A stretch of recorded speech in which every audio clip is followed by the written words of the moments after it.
That you like a guy, TJ. Which one is it? It's, I can't say. Oh, come on, TJ. Well, the really cute one. Eric? No, he's cute in an interesting sort of way. Alex? No, he's cute and interesting. He has weird hair, and he's someone who might actually go out with me. Arvid? No, it's Aristotle. Oh, good, because I was down to either him or the skinhead with the snake tattoo. Well, how do I get him to notice me? Oh, just go talk to him. Well, what do I say? Anything. Just say the first thing that comes to your mind. Aristotle! Yes? Where did you get a dumb name like Aristotle? What'd I say?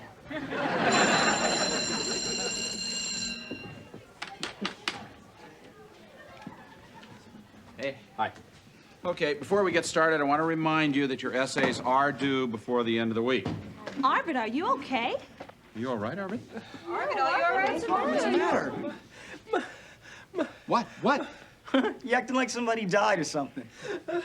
Died? Who died? Someone in your family? Your mom? Your aunt. Uncle. Your grandma? Arvid. Who died?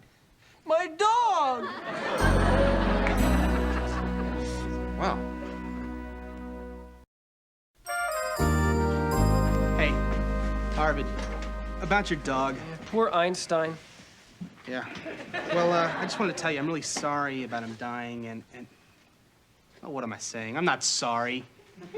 That dog hated me. He did not. Einstein loved you. No, he loved my leg. Listen, Arvid, we're all sorry about most of us are sorry about your dog. Thank you, Mr. Moore. Somebody tell me the Republican campaign slogan for 1928. A chicken in every pot and 2 cars in every garage. That's right. Somewhat ironic by the 1930s, though, since in 1932, the reporter who actually coined the phrase was broke and begging for money to support his wife and 3 children. That's terrible. That was the Depression. And here comes the inflation. Excuse me, Mr. Moore. I hope I'm not disturbing anything important. Oh, no, just a lesson I spent several hours preparing. Yeah. As you know, tomorrow night is the first of 2 meets against Bronx Science. Needless to say, I want a clean sweep, so practice tonight is mandatory. Okay, we'll be there. Good. If we finish early, I will teach you the fine points of the Bronx cheer. So, in the 1930s... Excuse me, Charlie. Are you the last interruption, or is there a line behind you? I'm sorry. Sarah, could I talk to you for a minute? Sure.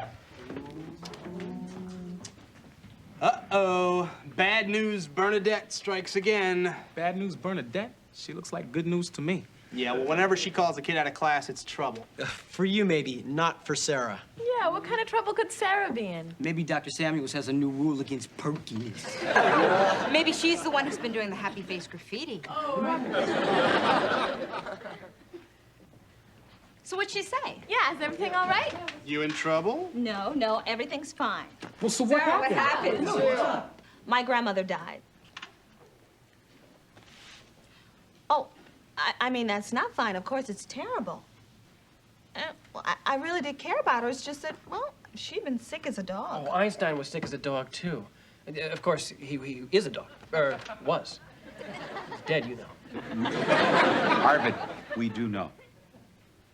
Go ahead, Sarah.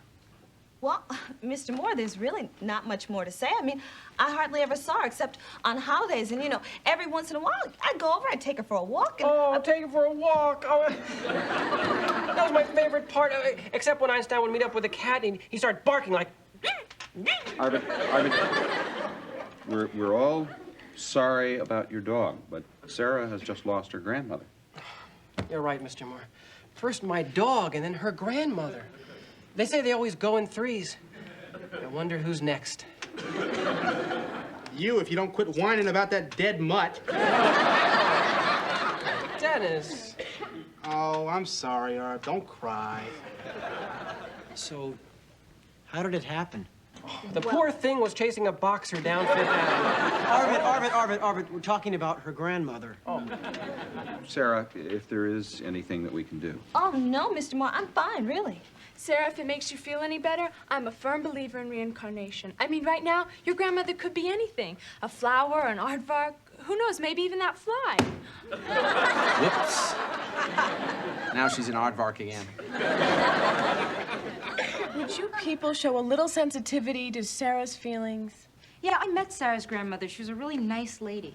I'm sorry, Sarah. Oh, thanks, but it's okay, everybody. Look, I got through my mother's death when I was just a little kid, and believe me, this one will be no big deal.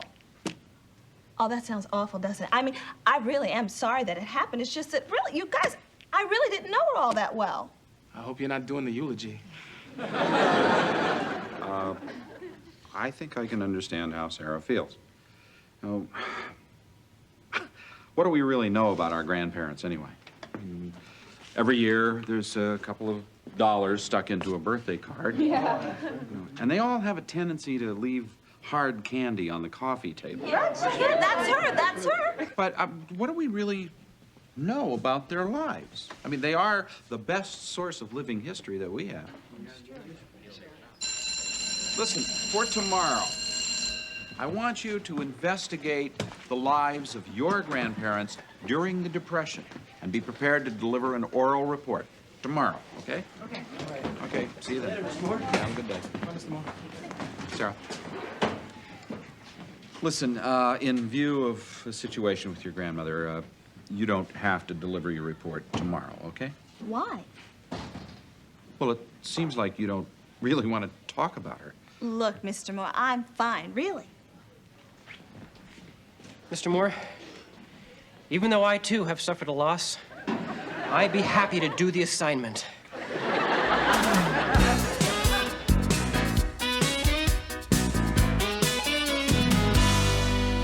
TJ, if you want to attract a man, you've got to dress more femininely. You got a problem with what I'm wearing, lady? Well, it's fine if you're planning a career in pest control. Here's what you do. You start with an Anne Klein silk blouse, maybe a cashmere sweater. Pringle makes a nice line. Liz Claiborne's doing some interesting things with pleated skirts this season. And you finish it off with a pair of Papagallo flats. By the way, who's the guy? Aristotle. What you're wearing will be fine.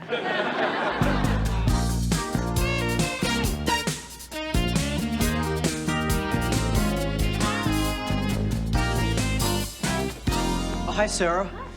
I brought you this book I think will help you get through this difficult time. How to Turn a Personal Loss into Capital Gains. I'm really touched, Alan, and so are you.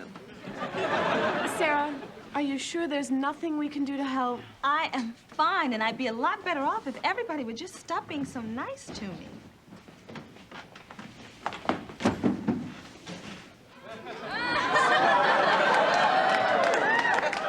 TJ, what the heck happened to you?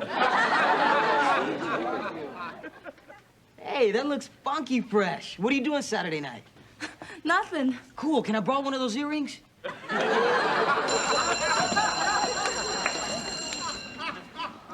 Engen, why weren't you at practice last night? Mr. Moore said it would be okay if I went home. You told him he could skip practice. May I speak to you?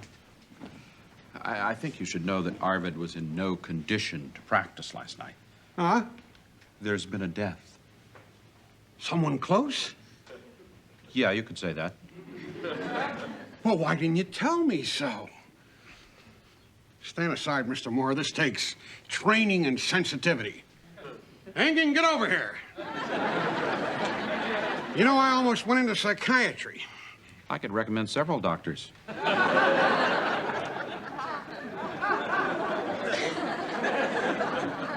Son, I understand you lost someone close. Known him a long time. We were potty trained together. Must have been very hard on the family. Actually, it was hardest on me. My mother was really sick of him chewing the furniture, and Dad was really tired of him sniffing our guests. Kind of friend we talking about here? My dog. You mean to tell me you missed practice over some mangy mongrel?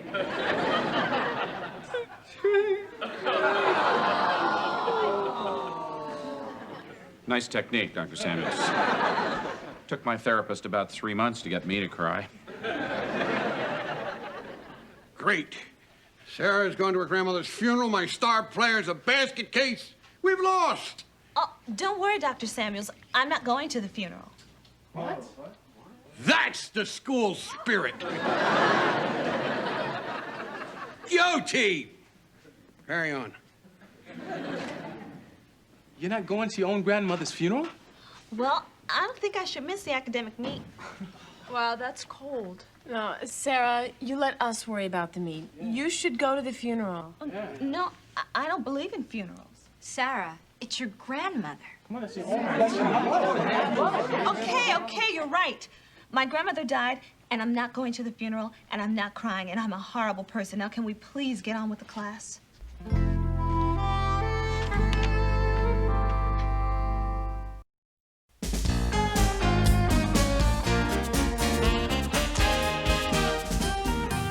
Dennis, good news. I think I'm finally over my grief.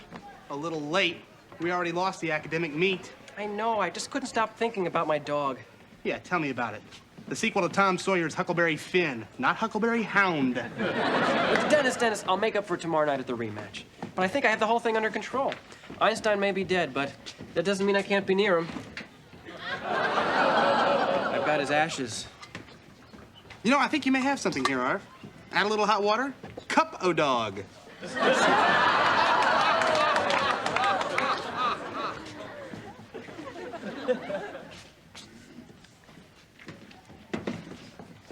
Stay. So, the idea of teaching entrepreneurship really sounds interesting, and I think we should discuss it further at a faculty meeting, Ms. Beard. Mr. Moore, I just want to tell you that I'm sorry about my outburst on Friday. It's okay. It's natural that you have a lot of emotions now, Sarah. It's good that you express them, you know, probably makes you feel better. Well, actually, it made me feel even worse. My father came back from the funeral, and he brought me this. My grandmother wanted me to have this locket. It means that she was thinking about me while she was dying, and I didn't do anything. I didn't go to see her, and I couldn't go to her funeral. You couldn't? Okay, I wouldn't. I told you, Mr. Moore, I don't believe in funerals. You really do look like your grandmother. I know. It's like looking in a mirror. You know, I remember her telling me once when I was a little girl that I'd grow up to look just like her. Well, I bet you have a lot more in common besides looks. I think you should talk to your father. You know, he probably has a lot of stories about her. What's the point, Mr. Moore? It's too late. It's not too late to sort out your feelings.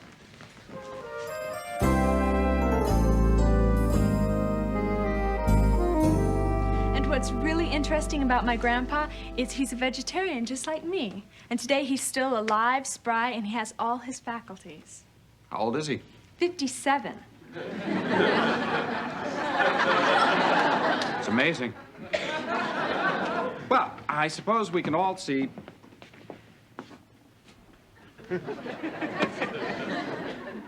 Okay, huddle up, team. Tonight's our rematch with Bronx Science. Now, last week they kicked our cans, but they had the home court advantage. Right. This time they're going to be on our floor. In front of our crowd. With our referee. If you get my drift. Arvid, you are over this dog thing, aren't you? Yes, Dr. Samuels, I am. What's in there? My dog.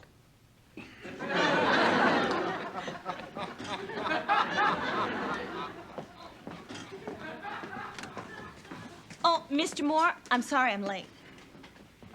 I hope that's not a grandmother.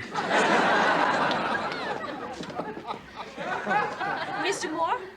Mr. Moore, you were right. I found out about my grandmother. I'm ready to do my report now. Good. Let's go.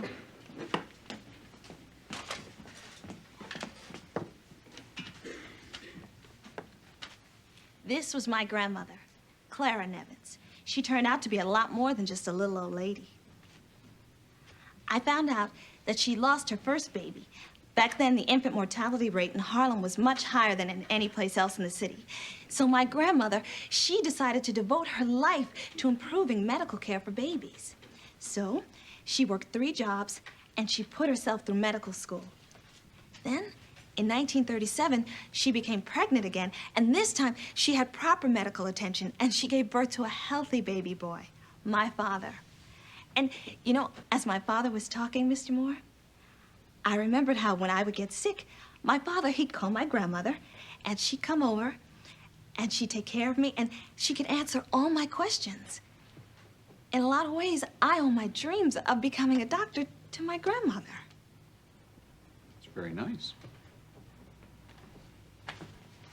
You, feel better? Well, Mr. Moore, I feel even worse now because I know what a wonderful person she was. It's too late. I'll never see her again. There's always channeling. Save it, Vicky. Maybe I should have gone to the funeral. Sarah, it's okay. I mean, I never understood the point of funerals anyway, you know?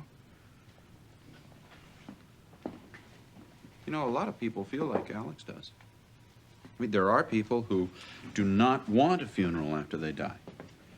But funerals are not for the dead, they're for the living. Every culture has its own burial rituals, from the pyramids of Egypt to Viking funeral pyres to Irish wakes. It's a way of saying goodbye. You're absolutely right, Mr. Moore. We'll have a funeral for Einstein. Oh, no, come on, No, really. I'll rent a chapel, get a minister, an organist. Oh, let's just get a dustbuster and get it over with quick.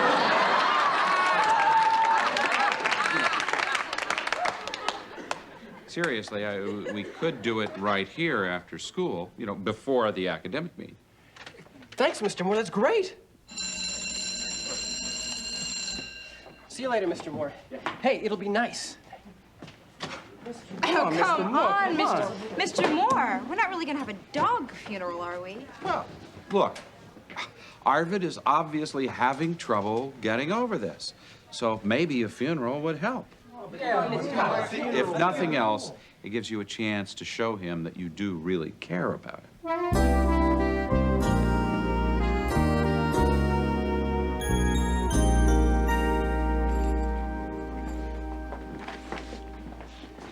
Thank you for coming.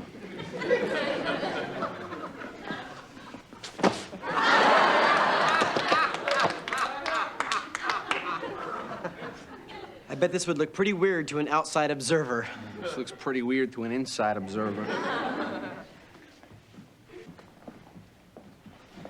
Thank you for coming, Dennis. This is for you, not the deceased. Looks very nice, Arvid. Thanks, Mr. Moore. You know, I wanted it to be solemn, but not somber.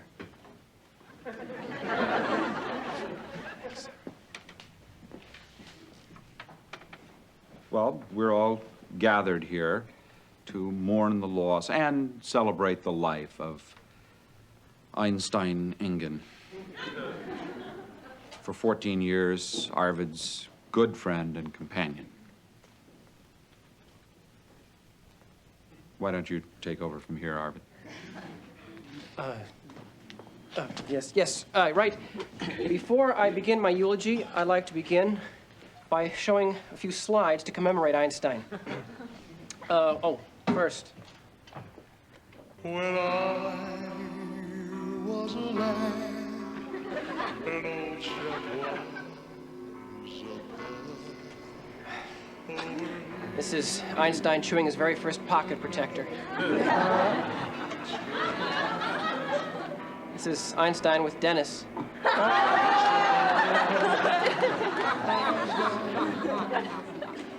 This is Einstein with my grandparents. We used to take him with us whenever we would visit.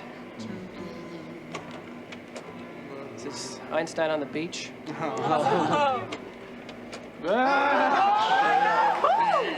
The other, Einstein in the bathtub. This is playing Frisbee together. I never could catch it in my mouth like he did. It kept bouncing off my retainer.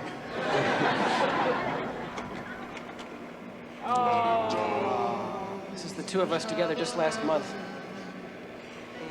I know that to a lot of you, Einstein was just a dog, but he was a lot more than that to me. He was a living soul who brought happiness to everyone he touched. We shared a lot together. I wish I could have had more time with him. Arvid, that was really beautiful. It's very good, Arvid. Very nice. Dennis, you want to get the lights? Right. It was very nice. So, would anyone else like to say anything? Sarah? Well, Arvid, I'm really sorry about Einstein. Thank you, Sarah. The last funeral that I went to was for my mother, and I was just a little girl. And I promised myself that I'd never go through that again because it hurt too much. And I guess that's why I didn't go to my grandmother's. Arvid, I know that this was for your dog, but to tell you the truth, the whole time I was thinking about her. Arvid, I feel like I have been to her funeral now. I know, it's weird, huh? To pay your last respects for somebody at a service for a terrier. If my grandma's watching, I wonder what she thinks. Well, chances are your grandmother was a very wise woman, and she saw a lot. I'm sure she'd see the humor in this. You're right. It's funny, isn't it? It's very funny. It is.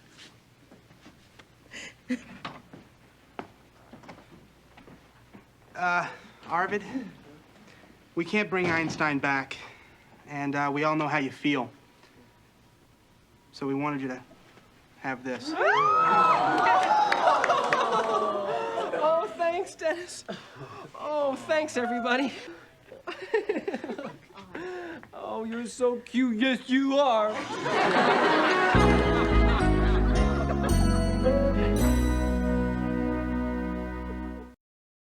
You know, if you don't want to go out with me, why don't you just say so instead of leading me on?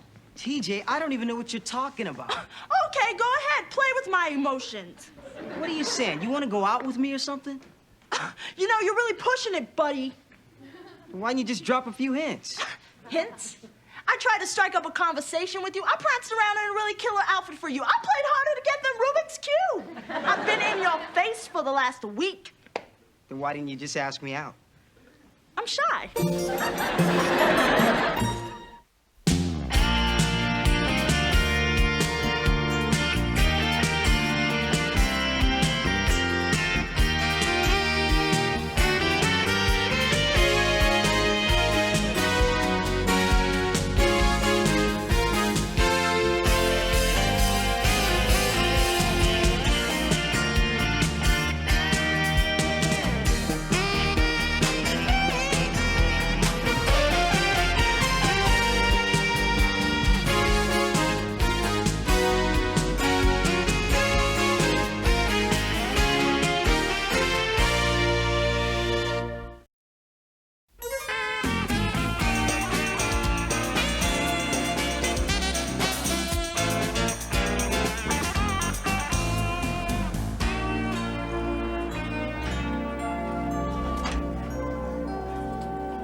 Simone, nice shoes there. Forget it, Dennis. I'm not giving you any more money. It's not for me, Simone.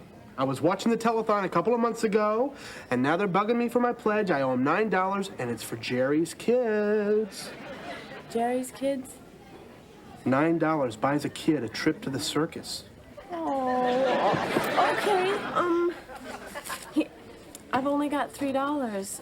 I'm sorry. Can I give you the rest tomorrow? Yeah, I guess. Hey, Arvid!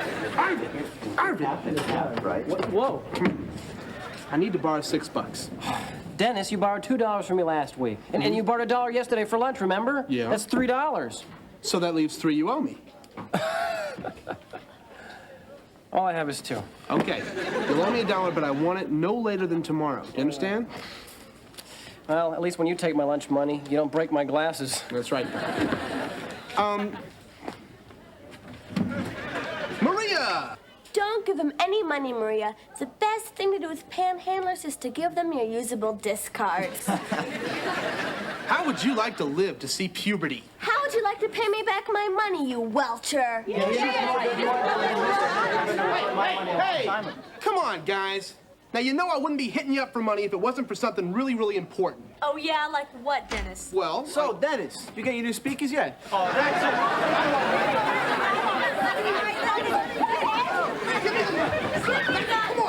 I'm impressed. It's like a reenactment of the bank panic in 1933. Dennis owes us all money. Oh, it's just a run on Dennis, huh? You get a weekly allowance, right? I mean, what happens to it? Well, I usually get it on Monday, and that usually lasts me till Monday afternoon. And then I have to supplement it with things I do around the house. So what's different about this week? My dad found out what I was doing around the house. I was going through his pants pockets, okay? Was he wearing them at the time? I thought he was asleep. He looked so peaceful there in the recliner lounger. And he goes berserk. Oh, and get this. He accuses me, his own son, of stealing. Guy's got a lot of nerve. So you see why I'm so desperate, guys. He's cut off my allowance until I am well into Social Security. Well, guess you'll have to get a job. A job? Yeah, working for money. You know, Dennis, you see thousands of people rushing around Manhattan every day. You think they're going to class? Working for money, huh? It's novel. Well, here, Dennis, this one's perfect. Do you ride a bicycle? Next. Hey, how about construction work? Oh, yeah, that's good. Me lugging 2x4s across a steel girder 90 stories above the street. What's wrong with this picture? Well, Dennis, you gotta find something. Let me take a look. Okay, now here's something. Computer programmer needed. Oh, and look at this. Data bank manager. These jobs are perfect for me, Arvid. I can operate the VAX Pascal and CRT systems. And this XNES, I can wing that. I think that means experience necessary. Well, I have experience. What about the time I hacked into Dr. Samuel's computer and I made him an illegal alien? That's right. Well, hey, maybe it's worth a phone call. This is gonna be great. I'll get a nice, cushy job. I can use Mr. Moore as a reference. I'll make big bucks, and I'll never have to borrow any money from anybody anymore. Great. Oh, give me a couple quarters, will you? Sure.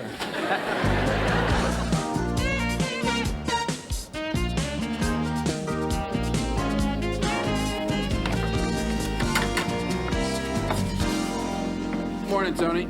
Hey, Charlie, I'll be right with you. Okay? Try the new breakfast special. It's goat cheese. I think I'll start the morning with some coffee. I'll be right back. I'll get it myself, is okay? Terrific. I'm a little short-handed today. All right. Where is Dimitri? He's going upstate. Attica? No, Syracuse. He's in college now. That's great. I don't know how great it is. I'm waiting on tables here. You know, it so happens that I got a student who is looking for a job. Oh, yeah, what, one of them geniuses? Well, he's a bright kid. Hard worker? He's very smart. Good with people. This kid is sharp, Tom. He's a loser, right? Deep down, I think he's a good kid, but he needs to work, you know? Hey, for you, Charlie, we'll give him a shot, huh? All right. Put it there, pal. Thank you.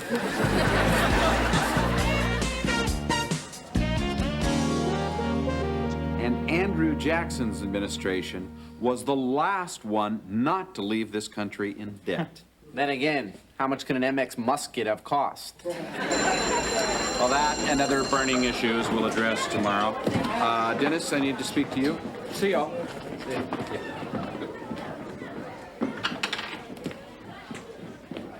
Yeah, Mr. Moore? Dennis, I spoke to some of the people you applied to for a job. Oh, great. What'd you say? Well, I told them that you were creative, resourceful, and very intelligent. And what did they say? Is he a high school graduate? So you lied, right? Wrong. Okay, you told them I was still in high school. What'd they say then? Goodbye. That is so unfair, Mr. Moore. I can do those jobs. Why do you have to be a high school graduate to program the MBS, JCL, and BCC7 systems? Haven't the slightest idea. Exactly. Look, Dennis, why should they hire you? You have no work experience. I think you're going to have to set your sights a little lower. You mean something like the O'Gaiver 286? Well, a little lower. Data processing? What could possibly be lower than data processing? You know that little Greek coffee shop a couple of blocks down, Casa Falafel? Ew, that dump that used to be Casa Burrito? It's not a dump. A friend of mine owns it. Sorry. Okay, it so happens he could only afford to change half of the sign. The food is not bad if you skip the soup. And he tells me he's looking for a waiter. A waiter? You mean as in someone who serves food to another person? Please, Mr. Moore, I'm a math major. Okay, add this up. It's $4 an hour. 3 hours a day, 5 days a week, plus weekends, plus tips.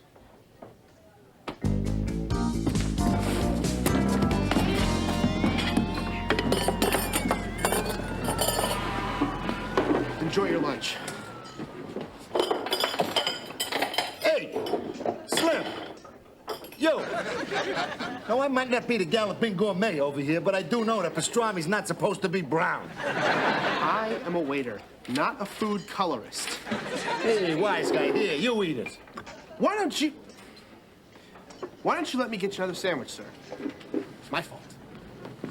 Whoa, where you going, bub? I ordered roast beef well done. Look at this. It's bright red. Hold on.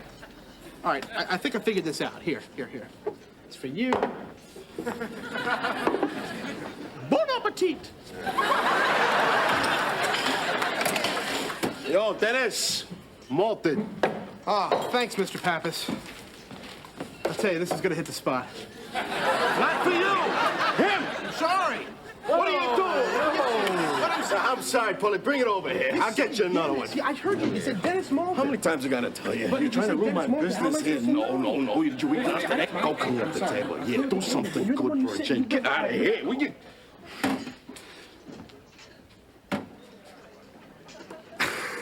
Janice!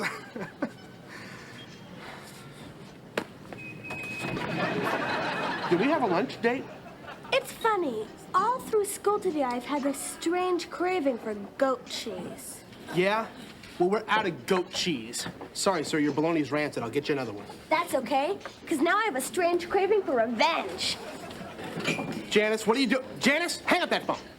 Come on, Janice, please don't tell anybody. Come on. I want my money. You'll have it. I want it now. I don't get paid until Friday. What about tips? Are you crazy? You've seen me work. Dennis! Hello, Arvid. Guess what? There's this fabulous restaurant that you must try. Yo, Gumby. There's crud on my fork. I love this. Something wrong with your milkshake, Arvin? Yeah, I ordered a tuna sandwich. So make them take it back. This'll be fun. Oh, waiter. What? No, it's okay. I'll just drink it. It's all right. It's an understandable mistake. Just have this, even though I have a lactose intolerance. Oh, I sure hope I don't swell up. Well. After all the insults, after all the put-downs, after all the practical jokes, finally my chance is here. Dennis, clean off this table.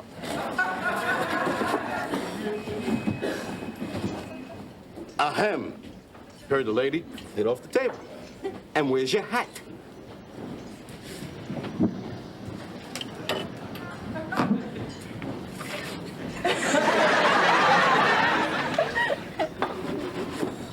Oh, Dennis, you missed a spot. All right, that's it. Go ahead, take your best cheap shots. Just remember, he who laughs last laughs loudest. It's true, the paper hat and everything. This is a nightmare. What are you looking at, huh? Yeah, it's me, okay? Oh, sure. Go ahead, press your greasy noses up against the window. It's not like you have to clean it. Hey, buddy, new invention. It's called a coffee pot. Hang on. Waiting on us must be so embarrassing for him. Uh-huh. I'm gonna leave him a big tip.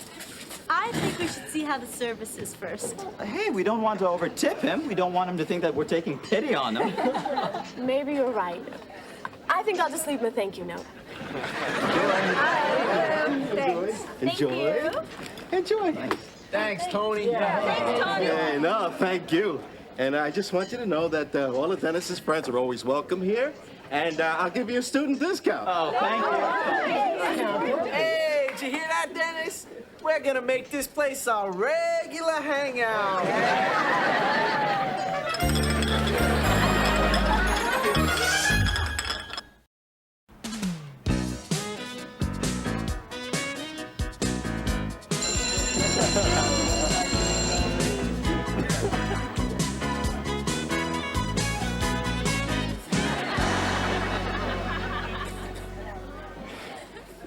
Hi, Dennis. How's the new job? How's the new job? Janice made me cut off her crusts. Does that pretty well sum it up? It could be worse. Like what? Camping? They humiliated me, Mr. Moore. Me, Dennis Blunden. Is this the same Dennis Blunden that crazy glued the entire class to their seats? And that gives them a right to go ordering me around? Dennis, you're a waiter. Oh, fine, Mr. Moore. Take their side. Look, there's nothing wrong with being a waiter. It is an honest, respectable job. It's an honest, respectable, hard job. You know, after you go home at night, I gotta stay and fill up salt and pepper shakers and ketchup dispensers. And do you know how hard it is getting the napkins into those little holders? And if my checks don't add up, I'm responsible. I gotta pay for it out of my own pocket. My first day's work cost me $7. The highlight of my day was a thank you note from Simone. Stop whining, Dennis, huh? I mean, you are an able-bodied, intelligent, educated young man. Now, surely you can grasp the notion of earning some money and feeling some self-respect. Respect? Yeah.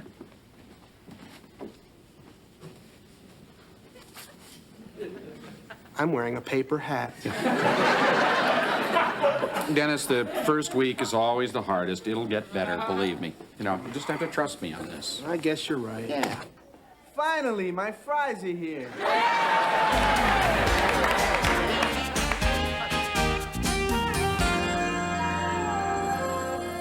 Fillmore, hi, Miss Mira. Yes, just a moment. Charlie, Dennis Blunden's father. Morning, Mr. Blunden. Yeah.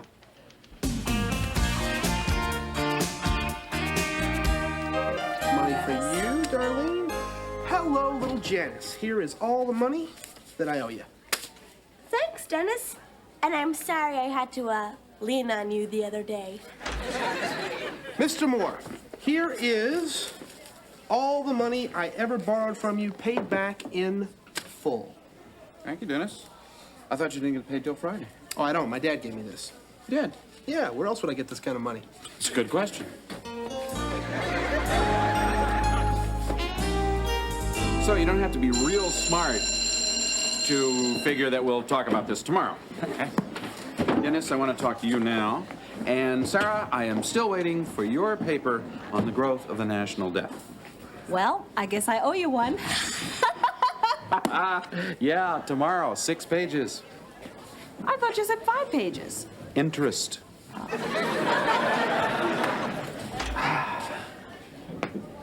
Well, I guess your dad must have had quite a change of heart. Oh, yeah. He felt really bad about my having to work, so he gave me $100, said, go out, kid, buy yourself something nice. But don't worry, Mr. Moore, just the necessities. Some computer software, a couple of videotapes, and I have had my eye on this little piece of plastic vomit. Your father called the school this morning, Dennis. I spoke with him. Oh, yeah? Yeah.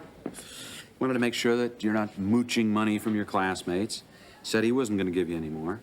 And he's pretty disgusted with your attitude toward your job. Well, like you say, he must have really had a change of heart.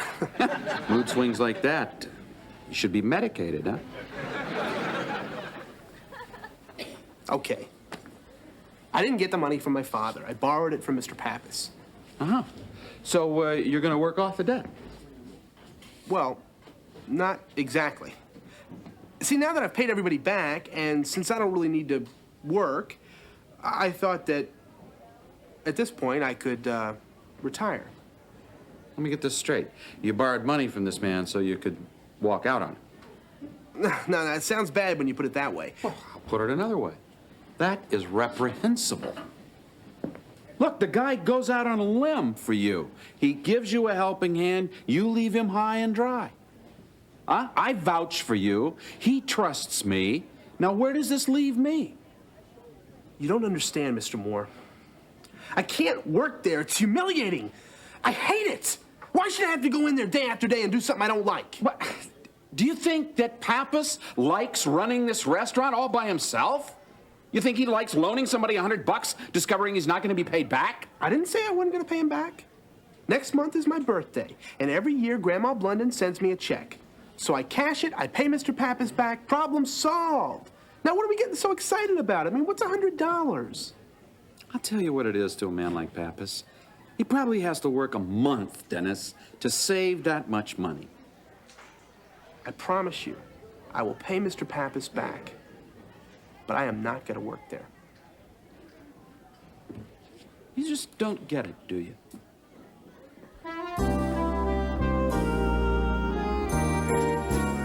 Hey, Tony, you gonna bring me a menu over here, or you just want me to take a guess? Yeah, comment. Yo, Denny! Denny! Hey, Denny, Eddie over here wants the Dolphins in 3 points. What do you think? I never bet on fish, Paulie. That's very funny. Mr. Pappas, could we talk? I mean, really talk? Yeah, something wrong?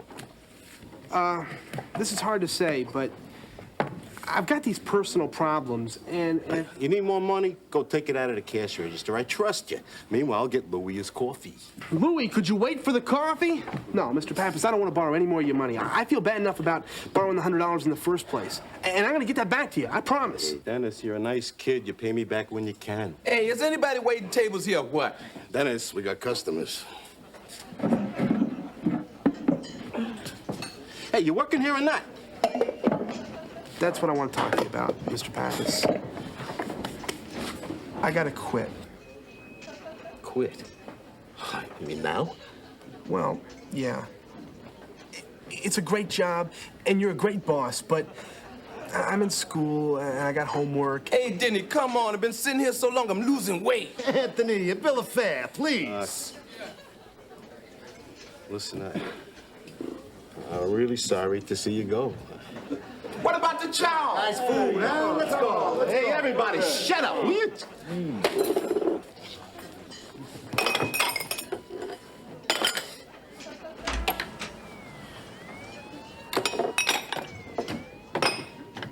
You know what, Mr. Pappas? You'll find a replacement real soon. Dennis, I got no time to talk now. Good luck. I'll get your sandwich in a minute. Hey, come on, Tony, I'm dying here. Why don't you go get some sushi? Oh, nice, smooth. Encore. Let me give you a hand, Mr. Pappas. I'll have your sandwich in a minute, Eddie.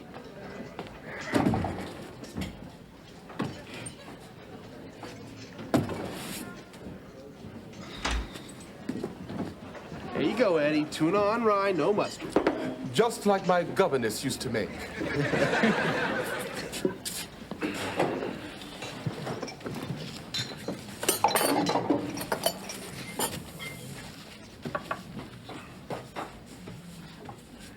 Hi. Hi. Get your menu? Yeah, sure. What are you doing here? I was about to ask you the same thing. I'm just working. Yeah, I can see that. For how long? I don't know. As long as it takes, or until Mr. Pappas can find a replacement. And until I work off the money that I owe him. I had to do it. No, you didn't. Thanks, Mr. Moore. What'll it be? I think I'm gonna go with a meatloaf. Outstanding. And as an appetizer, may I suggest the stuffed grape leaves? Sure, why not? And for dessert, sir. Dennis, I can't eat all this stuff. And what are you trying to do to me? I'm trying to pad my tip. I owe the man $100. Okay, some baklava. I get a double order. Split it with you.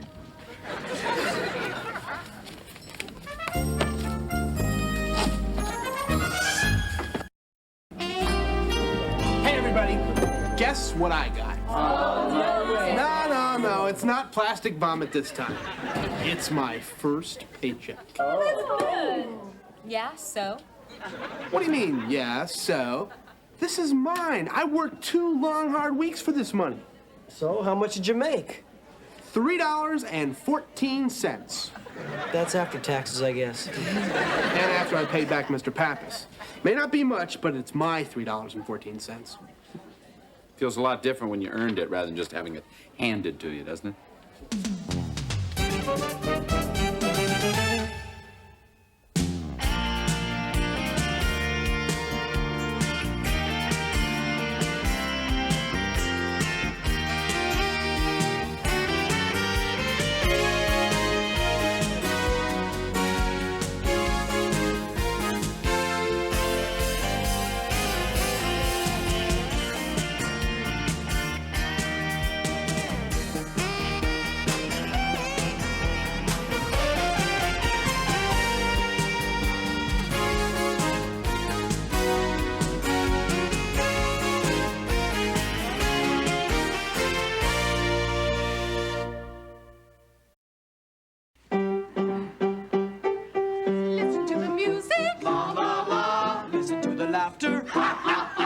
Look at all the ribbons, bright and gay.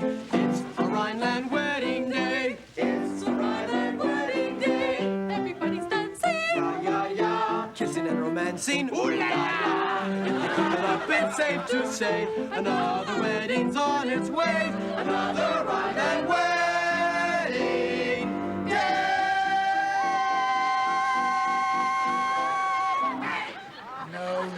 No! Stop! Forget it! London, why are you doing that? This is the Shepherd Prince, not a Jerry Lewis movie. Pardon me, Mr. Wimple, but I'm trying to make it funny. Well, the last thing we need is you trying to make us look ridiculous. That's right. Come on, all right, hold it, that's it. Stop, hold it. Opening night is 2 weeks from Friday. Can we try and pull this fiasco together? Excuse me, Mr. Wimple. What is it? Excuse me. You know the blue costumes that you ordered for the soldiers' chorus? Well, are they here yet? Yes, but they're yellow. What? That did it. I'm not gonna cheat my audience. People expect something from a Vernon Wimple production. Oh, yeah, like last year's Christmas pageant. Remember that, Mr. Wimple? They booed the Virgin Mary. There, does that get me out of this disaster? No, never mind. You stay, I'm going. Wait a minute, Mr. Wimple. I cannot create under these conditions. I'm an artist! As of now, I am officially no longer the director of this disaster! My princess, my prince, how happy we two could be. Though our royal treasury might be quite bare, We'd have a kingdom of love to share. our humble palace would be just a room. That room would be filled. Just say that you love me and make me your prince, and you'll be my princess. Bride.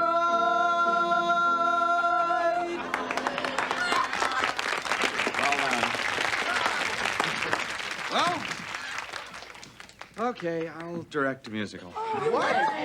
I knew you wouldn't let me down. But not this musical. Huh?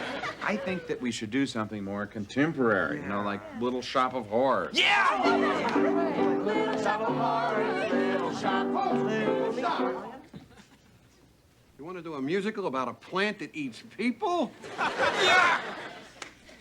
Even if I did like Little Shop of Horrors, which I don't, we can't do it. All the money that's been allocated for sets and costumes has already been spent. There is no more. There is the contingency fund. Shut up. Dr. Samuels, we could repaint the sets.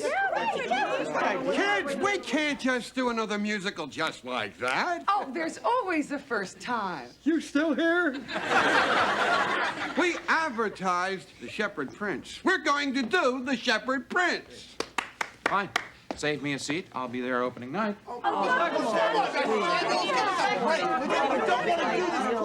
Okay, we'll do your Little Shop of Horrors. Yeah!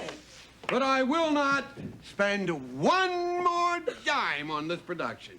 You understand? Not one nail, not one bucket of paint, not one spool of thread. Nothing. Just nothing. I think I can get you some thread.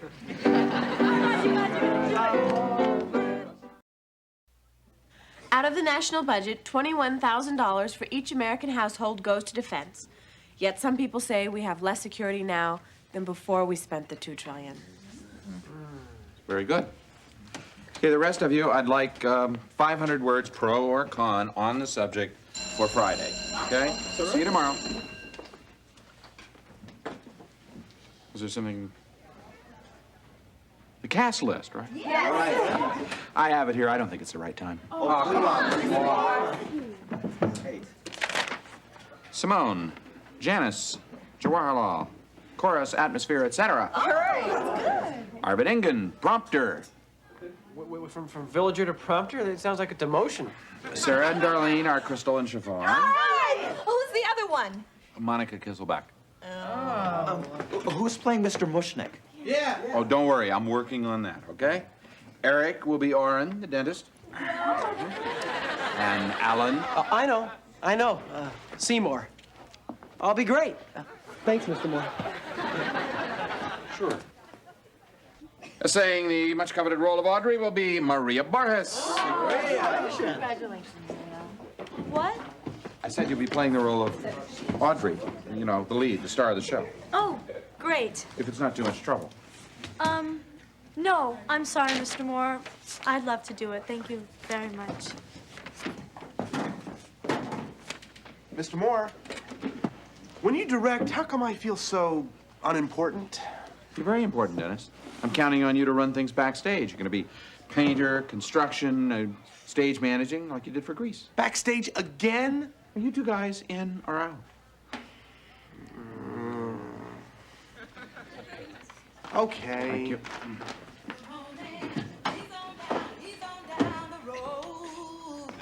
Come on and he's on down.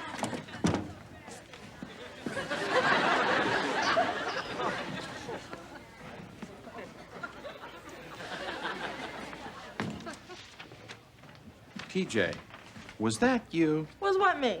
Just now, singing. No, I just came to drop off these.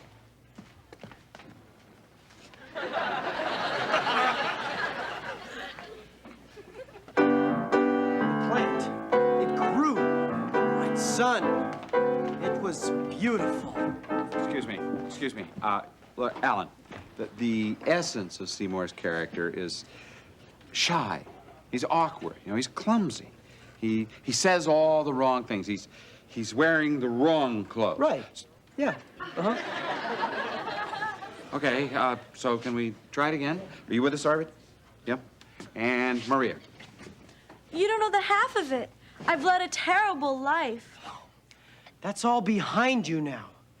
You have nothing to be ashamed of. I always knew you were a very nice person. Wrong? What? It's wrong. He said it wrong. Well, What? well, Arvid, you're the prompter, okay? Your job is to help him, not just tell him he's wrong. Well, how's he gonna learn it if I just tell him the answer? But it's not a test, Arvid. Look, when he's stuck, you wait a moment, then you feed him the proper line so we can continue with the scene, okay? Oh. All somebody had to do is tell me. Okay. And I'm only trying to help. thank you, Arvid. You're a very nice person. I always knew you were... Lift up your head, wipe off your mascara. Here, take my Kleenex.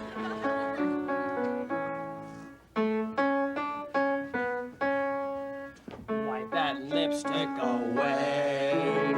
Show me your face, clean as a morning.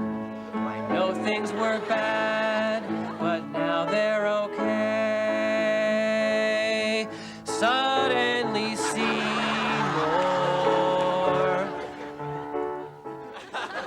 Like that? Yeah, exactly like that. Hey, Arvid, you're not bad. No, really. Mr. Moore, you should seriously consider making Arvid my understudy. You know, in case maybe I get hit by a light or something. Me. Excuse me, I need a drink of water. All this singing's making the old pipes a little rusty. Sure. Don't worry. Me. Well, let's just forget Suddenly Seymour for a moment, shall we? Let's forget about Alan. Yeah, it looks like we suddenly found a new Seymour. Yeah, Arvid. Oh, yes, Arvid, you're wonderful. But who's gonna tell Alan? I believe it's a tradition in the theater that the director tells the guy who stinks that the understudy is now the star. Yeah. Wait a minute. Alan is pretty good, and he's working hard, and he's gonna get better. Yeah, this is awful. If I had any idea that you guys were going to start talking about dumping Alan. Wow.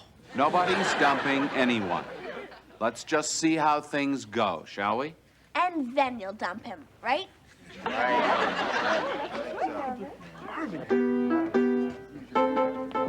Mr. Moore, what am I supposed to do with this set? I don't know, Dennis.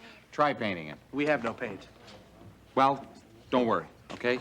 How is the plant coming? Feed me. Don't worry, it'll be fine. Mr. Moore, I really think we should have a serious talk. About what? About me being in the play. No. Shing-a-ling, what a creepy thing to be happening. Look out, look out, look out, look out. What was that? You don't like the way that I sing? Monica, whatever that was is not part of the song. I know that. I was trying to make it interesting. Interesting? Well, frankly, it's boring singing with untrained, undisciplined, tin-eared amateurs. Tin-eared? Monica, do you want to make it really interesting for everybody? Try quitting. Great idea. Monica. Mr. Moore, thank you for the most humiliating experience of my life. I was the lead, the shepherd princess, and now I'm reduced to shing-a-lings and doo-dahs. I quit. Oh, no. Mr. Moore, I'm sorry. It'll be fine, don't worry. Sing. What? Anything. Do you know people get ready?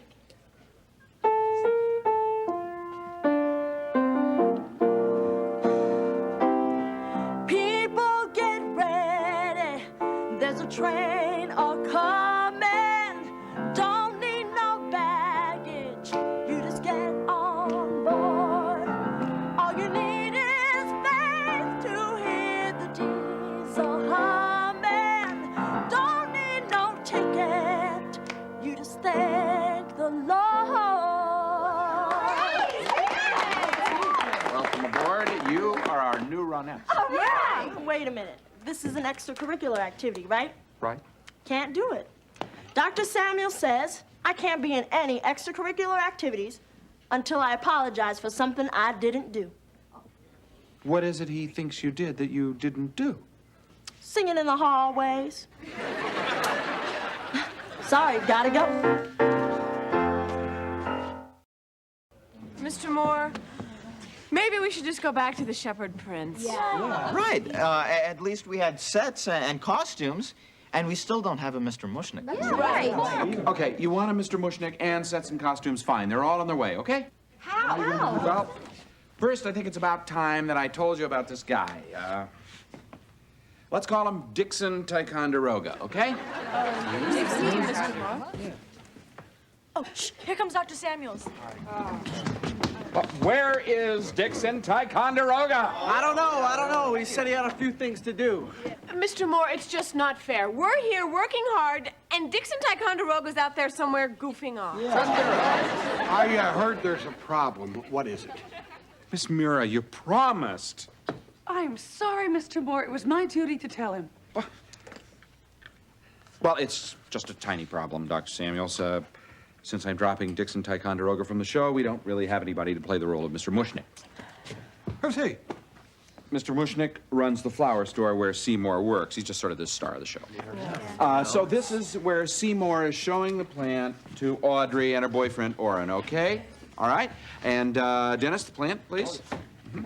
That's a plant. Well, have a seat, please. Why don't you join us? And take it away. Hey, this must be that plant they're talking about on the news. What do you call it? Audrey, too. Cute name. Catchy. Nice plant. Big. Seymour, this is my boyfriend, Orrin Scavello, Doctor of Dental Science. You know, kid, you could take this plant to any florist shop in town and name your price. I'm telling you, kid, this is a big green gold mine. Get out of this dump and take the plant with you. Yeah, sure. Okay, and so this is where Mr. Mushnick overhears. And Dr. Samuels, would you mind just reading Mr. Mushnick's role? Oh, Yeah, you could help us here in this rehearsal. Well, he'll think about it. It's a question, see? The question mark. He's just talking to himself aloud, okay? He's thinking about Seymour, who works for him, in a new light. Okay, go. He'll think about it. I've treated that kid like dirt all this time. And now that he and his plant can save my business, he's thinking of leaving. All I had to do was tell him he's appreciated. Maybe it's not too late. Hey, that's wonderful. Excellent. Now what? Well, there is a song that Mr. Wafting wrote especially for Dixon Ticonderoga. But if you don't feel like trying to sing it, I mean... Let me see that. I can do this. Einstein had a notion or two, so did Plato and Cato and Freud. Edison sure was an egghead. And for you, kid, there's only one void. Shakespeare was good, Mozart was good, but you're a genius. Van Gogh wasn't bad, Thoreau rates a tad, but you're a genius. There's Machiavelli, there's Keats and there's Shelley, Thoreau and Camus and the rest. But like Bach and like Handel, they can't hold a candle to you. You're the best. Monet, Rabelais, throw in Escoffier, his souffle, quite edible. Rodin rates a bow, Michelangelo Mao, but thou art incredible. Puccini, Fellini, Picasso, you just got to give them their due. They're not dim, they're not dumb, they're much smarter than some, but genius! We're talking about you. Hey, kid, we're talking about you.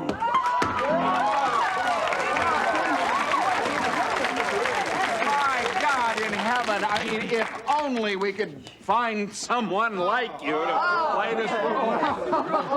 Hey, anyway, it's supposed to be for a student, right? It's not a school rule. That's not even a tradition. Wait a minute, Miss Mira, you're not saying it. Mr. Moore, call me completely wacky, but I don't know why Dr. Samuels couldn't play the role. I mean, why not?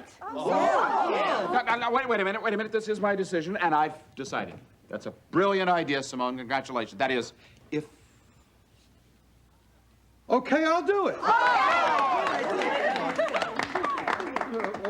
What kind of costume will I wear? Well, I suppose you've heard of Japanese No theater. Yes. Well, it's a lot like that. No costumes, no sets, no props, no makeup, no band. Of course, you know why. No money. You can't expect the principal of a major high school to make a fool out of himself in some shabby two-bit production. No, and I wouldn't want that to happen. I mean, it's certainly is a pity, though, sir. I mean, you were born to play this role. There is the contingency fund. I know about the contingency fund. I'll have to cancel a few meetings. Okay, you get your money. Thank you, sir. You were wonderful. So were you. You were all wonderful. Thank you. Okay, problem solved. We still need a Ronette. Don't worry. I'm working on that. We'll have one soon. Let's just continue, okay? Okay. Where is Maria? She went to make a phone call. Mom, how can you do that? That's it, I'm hanging up. I can't believe it. I'm hanging up. Watch me. Watch. Maria, would this have anything to do with your not having your mind on the show? Yeah. You want to talk about it? What's there to talk about? My mother's gonna marry this total sleazoid creep, and now Johnny the jerk is gonna be my stepfather. I'm really sorry, Maria. I wish that there was something that I could do to help. Yeah, well, you had your chance, but you blew it. What are you talking about? Do you remember Parents' Day? Do you remember my mother was attracted to you, and you could have gone out with her? She would have never met him, and I wouldn't be in this total mess. Maria, this is your mother's life, okay? You're going away to college soon. It doesn't have to ruin your life. It's already ruining my life. She wants me at the wedding. Well, I think you should be there. It's in Hoboken. So? Do you want to know when? Don't tell me. It's our opening night. Please, I ask you not to tell me.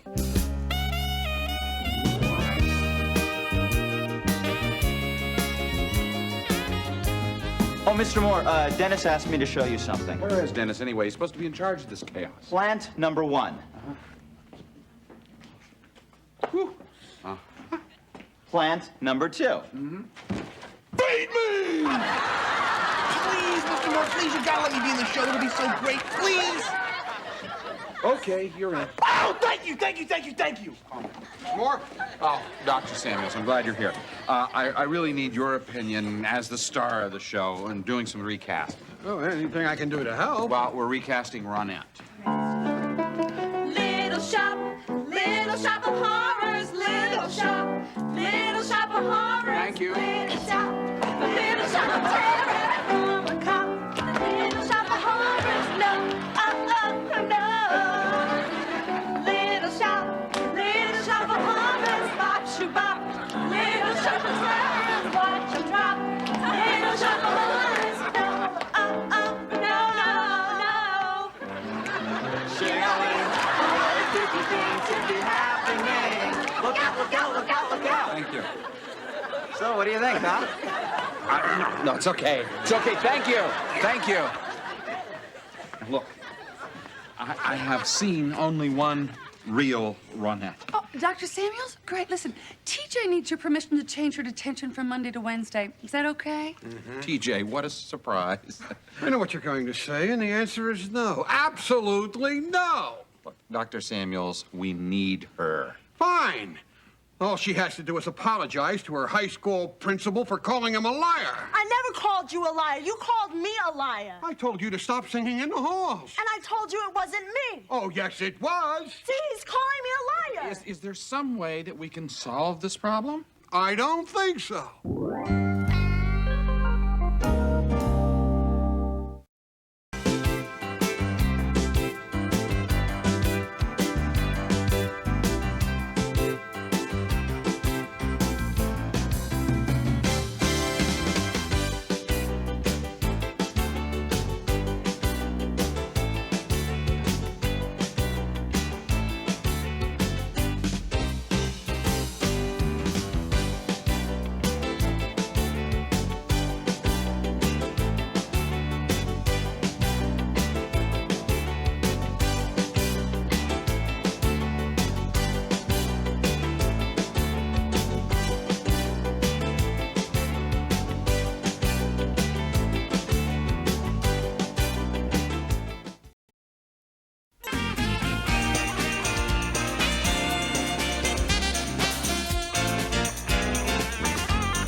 Arvin, have you decided what elective you're going to take this semester? Yep, triangular matrix equations.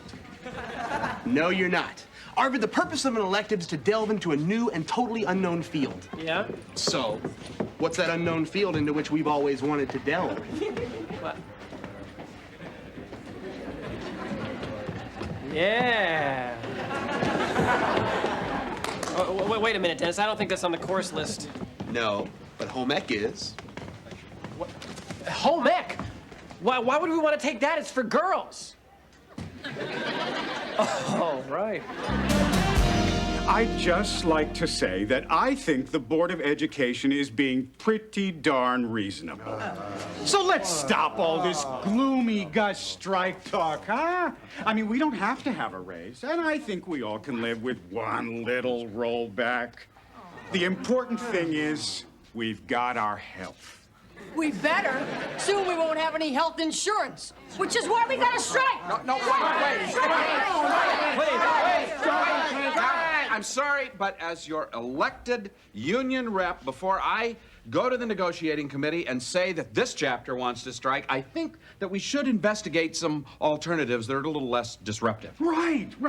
How about a sternly worded letter to the Times? I was thinking more of a work slowdown. Let's say that we withhold all of our extracurricular activities. No more club supervision, no more tutoring. Dr. Samuels wants all this paperwork done, fine.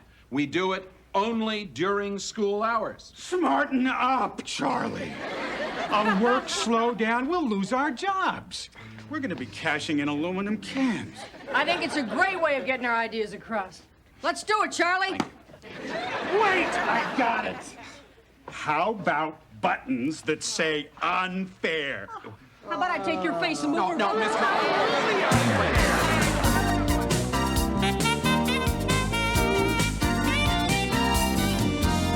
Darlene, let's get together this week and study for the advanced placement history test. Well, I don't think that's really going to be necessary, Maria. I mean, we're going to review all the material we've covered in history class. Yeah, I mean, we should be prepared just by listening to Mr. Moore. Exactly.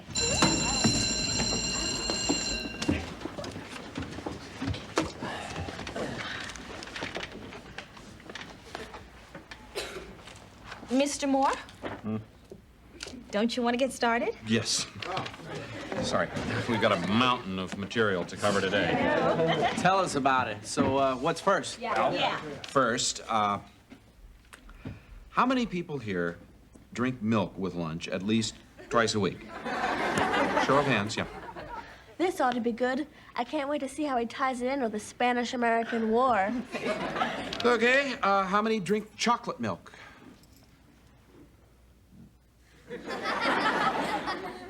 Mr. Moore, what does this have to do with history?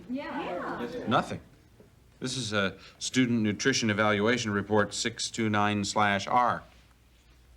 So, how many of you eat the crackers that come with the soup?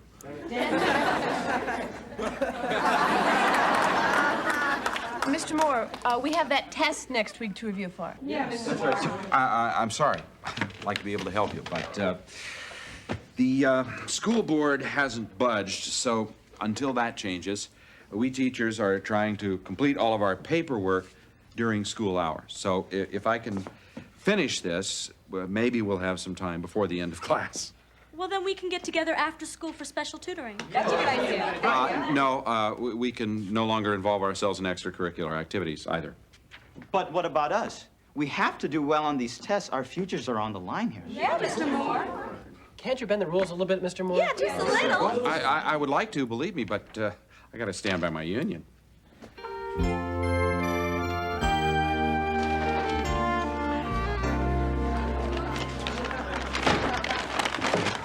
Dennis, where's the rest of your lunch? Very funny. This stuff's for home ec class. The teacher won't go to the market because of the work slowdown, so guess who gets picked to go to the food barn? Why do you have to buy the giant sizes of everything? Because, ounce for ounce, they're cheaper. Fine. Then you explain to the class what we're doing with a 5-pound tub of chutney. I had a coupon. And besides, look, it came with a free Flintstone glass. I would be a fool to pass this up. This is a nightmare. Oh, come on, Dennis. At least you're getting to meet girls, right? Oh, yeah, right. When they're not too busy yelling at me for overbeating my egg whites. That's because you set your mixer on the puree setting. Shut up. Oh, and on top of everything else, for our homework, we gotta bake something. Oh, and Dennis, next time, make sure they double bag you. What is the difference?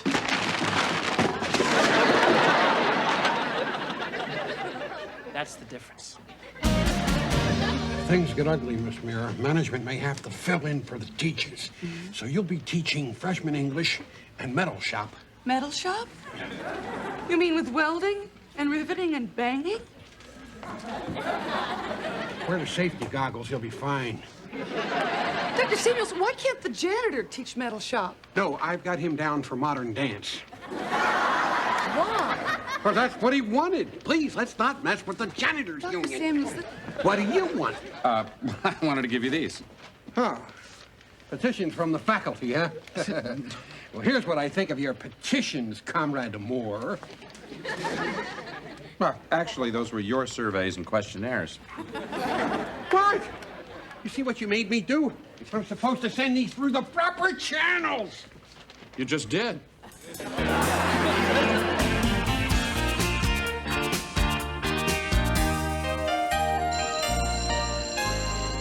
Morning. Morning, sir. Morning. Mr. Moore, are you all caught up on your paperwork? Yes, I am. Are you sure you don't want our inseams or dental records? No, thanks. But I would like you to settle down because I need to talk to all of you. Oh, great. At least we have a couple days to review then. Yeah, maybe if we really hit the books, we'll be able to catch up. Yeah, let's go. So what are you going to teach us today, Mr. Moore? Nothing. What? Nothing. You said you finished all your paperwork. Mr. Moore, come on. We have had enough of this strike stuff. We are here to learn. Normally, I'd be ready to work with you, but the teachers' union took a vote last night, and until the school board is willing to return to the negotiating table, a work stoppage is in effect. So does that mean you can't teach? That's precisely what it means, yes. Mr. Moore, this is unfair. You can't do this. Yes, it is unfair. And yes, I can do it. So I'd suggest you find something constructive to do during the remainder of the period. Sorry.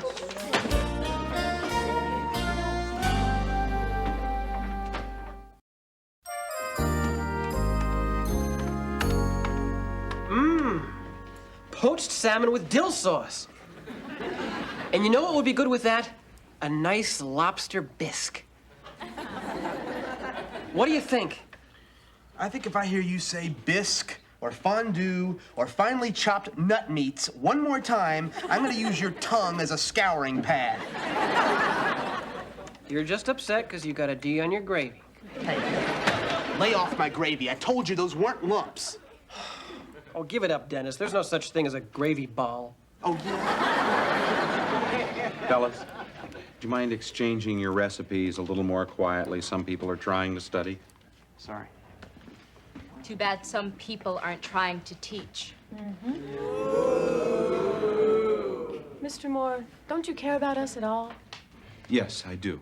But when you believe in a cause, you sometimes have to make sacrifices. Oh, great. So you're sacrificing us. Yeah. It'd be nice if you could see that this strike issue is larger than how it affects you personally. You're the one who's going to get more money. Yeah. Yeah, well, maybe. Perhaps even a living wage. That's so selfish of us. Oh, just forget about it, Mr. Moore. I mean, we've got a test to study for. Maybe one of us should do your job. Welcome to try. Might be interesting. Okay, I'll teach. Everybody open your book to chapter 7, please. You too. Eric, you want to sit like a human being? Wait a minute. Who said you could be the teacher? Yeah, Dennis, who said you could teach? Why shouldn't I be the teacher? Well, for one thing, Dennis, it was my idea. Yeah, but I got a higher grade point average than you do. Well, now, let's not act like children. Let's decide this intelligently. Fine. Who wants Dennis to teach? And who wants me to teach? Well, fine. Does somebody else want to teach? Matter of fact, Sarah, I am the captain of the What's going on here? Rabble rousing again, Mr. Moore? Next, you'll have them singing Woody Guthrie songs. Dr. Samuels, you have to do something. If we don't get a real teacher in here, we're gonna die on that test. Yeah. You've got one. I'm going to teach you. I may even teach a little teaching while I'm at it. The blackboard is all yours. Just stand back and eat my chalk dust. All right. What were they studying? The Crittenden Compromise of 1860. Okay. Let's talk about Christopher Columbus. Dr. Samuels, that sounds a little basic. This is going to be an advanced history test. Don't worry. You know, Mr. Moore isn't the only person who can make history interesting. For instance, how many of you know Christopher Columbus was a bum? What? Well, he borrowed money from a woman to build his boats. He didn't know where he was going. When he got there, he didn't know where he was. And when he got home, he lied about where he'd been.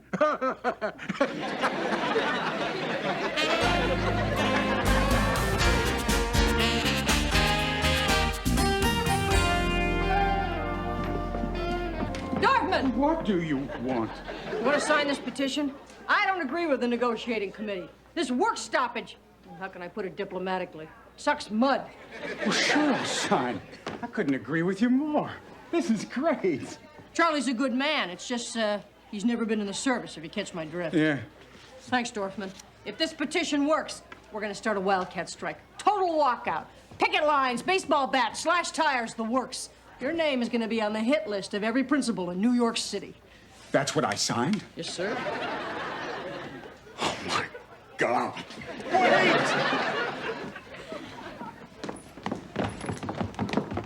Wow, Arvid, where'd you get that cake? I made it for home ec. I call it Arvid's Chocolate Raspberry Relativity Tort. What do you think? It's fabulous. Yeah, that is an incredible likeness of Einstein. Really? Thanks. It took me all night. Oh, Dennis, where's your project? Oh, I've got it. Beef rib tips bourguignon. Wow. Well, how did you make that? Oh, it's easy. Remove cover, pull tab.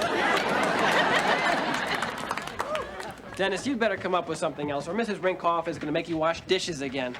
She can't make me wash them if she can't find them. What do you do with them?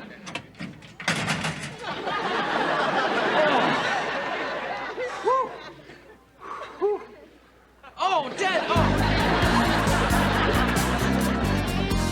That's it. It's over. We're finished. We don't have a prayer on the advanced placement history test. And it's not our fault. Why should we be the ones who get hurt by this stupid strike? I'll tell you why. Because their union is so greedy. Exactly. Mr. Moore, why don't the teachers just take their paychecks and stop ruining our lives? Yeah. You know, it's not as simple as that. You know, Mr. Moore, nobody forced you to take this job. That's right. With all the people out of work, you should be happy to even have a job. Yeah. You know, I'm beginning to think that Alan was right all along about unions. You mean it? Yeah. Would anyone like to hear my opinions on Roe versus Wade? Okay, you want me to teach? I'll teach. You're kidding. What will the union say about that? Under these circumstances, I think it'll be okay. All right, I'd like each of you to remove one shoe. Okay, Mr. Moore, but if this is for another survey, I can tell you right now, most of us have 2 feet. I want you to look at the shoe. See if you can tell me how it is responsible for your well-being. Okay? 1794. Federal Society of Cordwainers is founded. Does anybody know what a cordwainer is? A shoemaker. Exactly. Now, in those days, at the beginning of the Industrial Revolution, entire industries were founded on child labor. Not just making shoes, but in coal mines, in textile mills, garment sweatshops. You could find 6-year-olds working for 10 cents a day. And often, 4-year-olds were used to clean and oil heavy machinery. Well, how could anyone do that to a 4-year-old? Yeah. Simple. It's expedient. Small child fits very nicely into a large machine. But occasionally somebody loses a finger or a hand or even a life. But business is business. Business as usual. Now, in 1799, The cordwainers led the first strike in an attempt to change things. They were America's first labor union. And you know what they were arrested for? What's that? Criminal conspiracy to increase wages. Well, by the 20th century, things had changed considerably. At that point, management was using the militia or law enforcement to shoot striking workers, including children. So you see, if it weren't for this shoe and a lot of people who made very real sacrifices, most of you would probably be working in a sweatshop somewhere, minus a few fingers. And I hope you all do very well on your tests tomorrow. What are we supposed to do with our shoes? Maybe we can fit them in our mouths. Okay, Mr. Moore. Maybe there were horror stories back then. But what does it have to do with the teacher strike today? I mean, it's not like you're trying to keep kids from being abused. Oh, right. Yes, we are, in a way. What kids? Well, you and every kid in school. You deserve the best education that money can buy. Now, I know teachers who have been working for 10, 15 years. They're not making as much money as toll collectors in the Holland Tunnel. Now, what kind of people are going to be teaching you if things continue at that rate? But you're a good teacher. Thank you. But if I were to take a job in the real world, I could make a real living wage, maybe 2, 3 times what I make now. And I'll tell you, quite frankly, I don't know how much longer I can afford to remain a teacher. Mr. Moore, was this petition for a wildcat strike your idea? Yes or no? No. Don't try to confuse the issue with your union rhetoric. You want to play rough? Fine. Class, welcome Mr. Grodnick. A bright, enthusiastic, hungry young scholar with a PhD in history who has agreed to replace Mr. Moore and help you in your hour of need. You mean a scab? It's business as usual, but not in my class. Don't tell me whose class this is. I think I can take it from here, Dr. Samuels. Now, class, I understand you were discussing the Crittenden Compromise of 1860. I don't think this is gonna work. Yeah, I just don't feel right about it. It's like crossing a mental picket line. Right. And I sure don't want to be taught by some guy who'd cross a real one. Yeah. I don't either. I only want to be taught by the best. Would you wait outside for a moment, Mr. Grodnick? Still gonna get paid, aren't I? Yeah.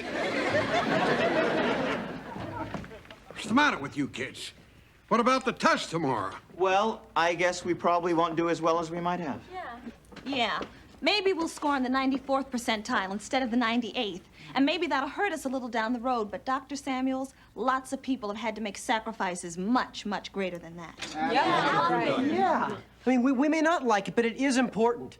And I'm willing to live with it. Me too. Hey, I was only trying to help you.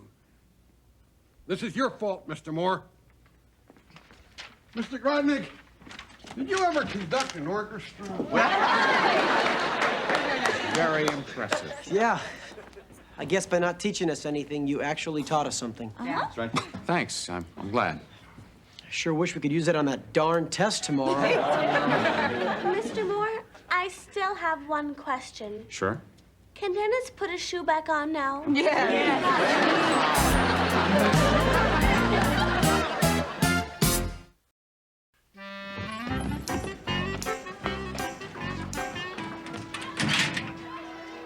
My cake! It's gone! How could a whole cake just disappear? Not the whole cake, Arvid. Here's Einstein's hair. You see, I hate coconut. However, the rest was delicious. You ate my project! You deserved it. The only reason I even signed us up for a home ec class was to meet girls, but no, you had to get an A in baking and an A in sautéing, and you had to gloat when you julienned your beets. You deserved some humiliation. Humiliation? You want me to show you humiliation?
You mean it, Charlie? They went back to the bargaining table? Yeah, we got them by the throat. Way to go, men. Yeah, I guess another day or so, and we can go back to being full-time zookeepers.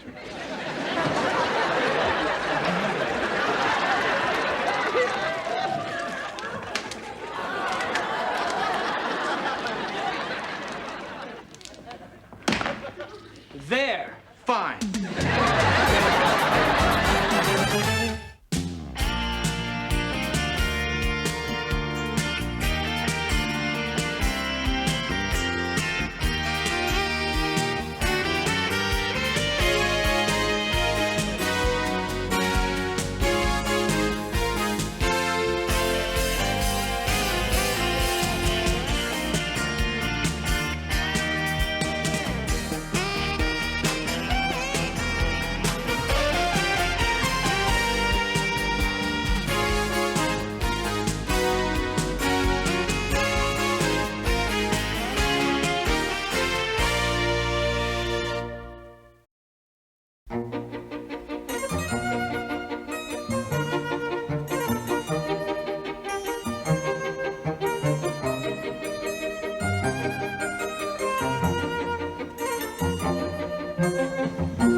Great news. What? She told me she likes you. No.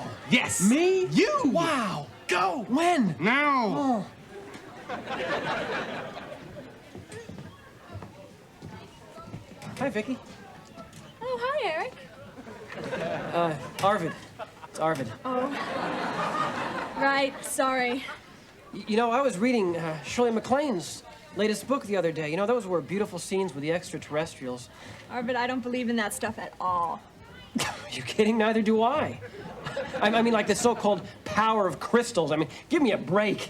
Oh, but I believe in crystals. And when you get a break, the crystals heal it like magic. It's really it's amazing. Can I be honest with you? Drop the nerd act. It's not working. What? I've heard all about you and your little conquests. Lori Applebaum, Rhonda Gielgud, Tammy. Oh, not to mention your Beach Bunny pen pal from California. You act nerdy and weird and charm yourself into unsuspecting girls' hearts. But fortunately, I've been warned about you. Warned? About me? You lady killer. You set me up. No. Yes. Me? You. So? You're dead. When? Soon.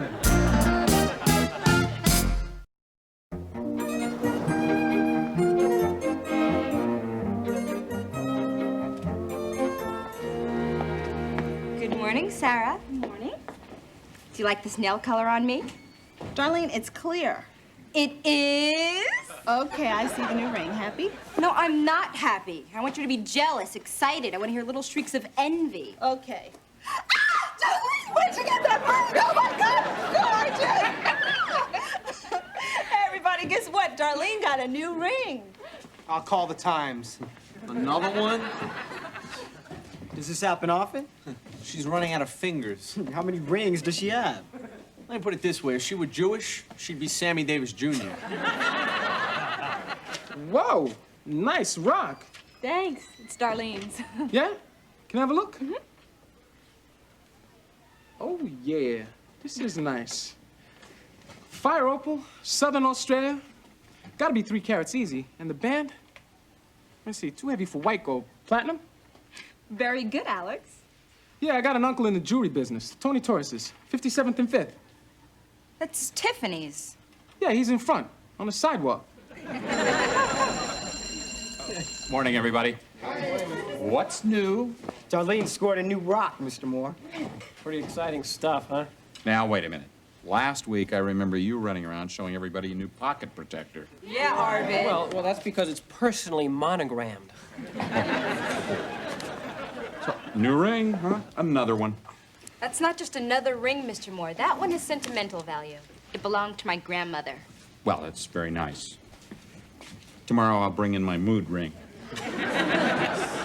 Okay, Darlene, you wore me down. Can I try it on? Well, please. course, we learn from our mistakes. And now we choose our vice presidents much more carefully. Chapter 9 for tomorrow. See you then. Come on, Darlene. I want to check out that new guy with the locker at the end of the hall. Oh, is he fine? I think I saw him. He has a mustache, right? No, that's a shadow from his nose. Here you go, Mr. Moore. Unbelievable. You know, I haven't been getting my paychecks. Now, the Board of Education notifies me I'm dead. So's Elvis, but he's still making money. Okay, well, I'm going to see Dr. Samuels, have some of those famous last words. Mr. Moore. Could I get used to this? Yes. Yes, I could.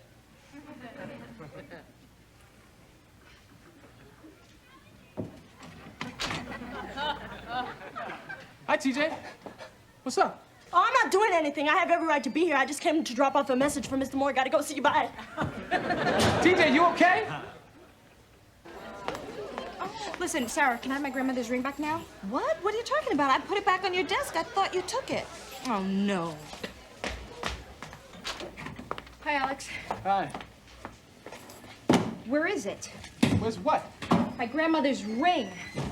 You left your ring in here? Come on. You haven't seen it, have you, Alex? No, I just came. No, I haven't seen it. Look, I gotta go. Oh.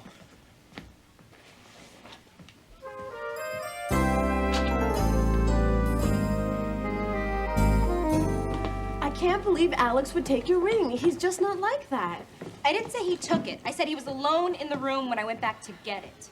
And the ring wasn't there. And Alex was. So that doesn't prove anything. Well, obviously, we know it wasn't one of us who took it, right? I don't know that.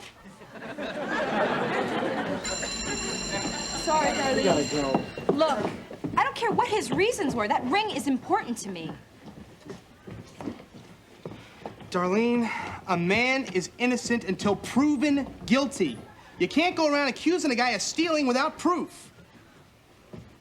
Arvid and I will now break into his locker and get you the proof. Come on. Well, Dennis! Charlie, how did it happen? Was it a heart attack? A horrible boating accident? No, I was deleted. It's really not funny, you know. I'm not getting my paychecks. So what? Can't take it with you. TJ, what did you do to your finger? This? It's nothing. I just shut it in my locker. I'll give the nurse a ring. Oh, what? No, I'm okay. Oh, this is working great. This is perfect. 21. What do you guys think you're doing? Just relax. Huh? Relax. Oh, my heart's going crazy. Yeah, he's got arrhythmia. I gotta carry this thing with me at all times. Oh, God, he's fibrillating. Hang on. Hey, I'm not buying it. No? No. So you want to tell me what's going on here? I think I can explain, Alex. Uh-huh. Oh. Well, thank you. Charlie, as far as I can make out, the man that's in charge of dead teachers who turn out to be alive is, well, this is really quite serious. He died.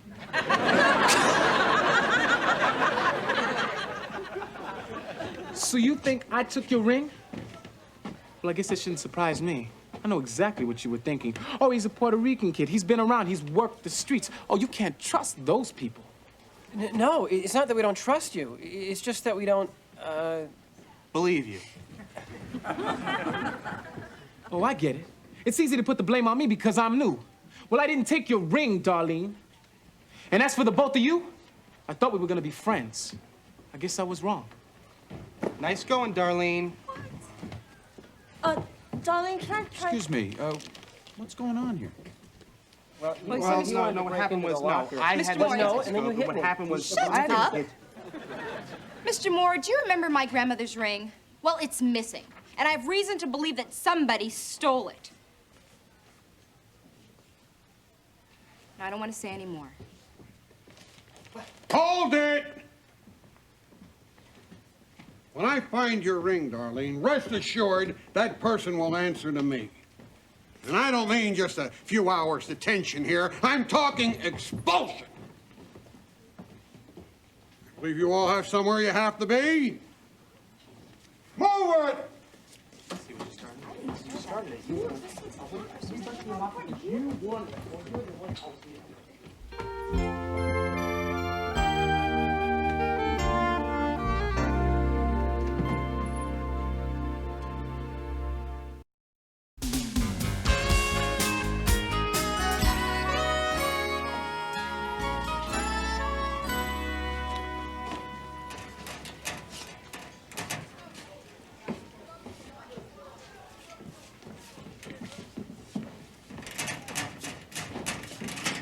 Hi, TJ. How's it finger? Oh, this? It's much better. Overnight? Yeah, I soaked it. In what? You know, finger soak.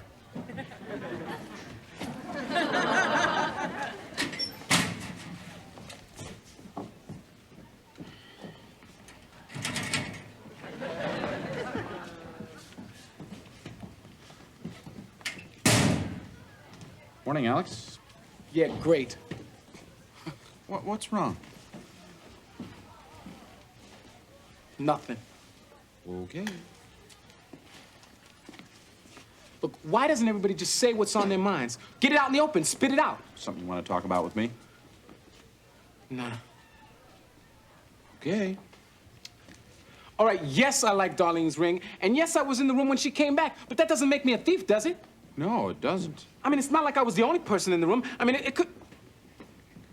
You're saying there was somebody else in the room. I'm not saying anything, except this. I've never stolen a thing in my life, Mr. Moore. I mean, you can believe that or not, but it's true. I believe it. I mean, if the rest of the people want to believe that I'm a thief, well, let them. I know I'm not, and I know the truth. And the truth is, you know who did take the ring. Look, I'm not going to point a finger at anybody, unless I know for sure. I mean, there's been enough of that going around.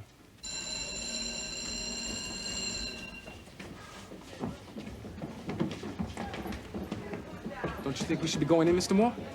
I mean, you can't be late. Oh, well, that's all right. You probably haven't heard I'm the late Charlie Moore.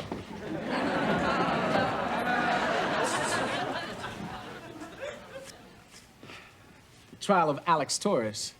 How am I doing? Morning, everyone. Morning. Mr. Moore, before we start class, may I say something? Certainly. Well, I'd just like to say that after thinking it over last night, I don't want to see anybody get into trouble over my ring. I'm not interested in seeing anyone punished or expelled. All I want is to have my ring back. And anyone who sees to it that it is returned, well, there'll be no questions asked, and we can put this whole unfortunate incident behind us. Thank you. Thank you, Darlene. I'm sure that everybody hopes you'll get your ring back soon. I think that we're going to spend a little time this morning discussing the American system of jurisprudence. Oh, yeah, Mr. Moore. You mean the radical idea that a person is presumed innocent until proven guilty? Yeah.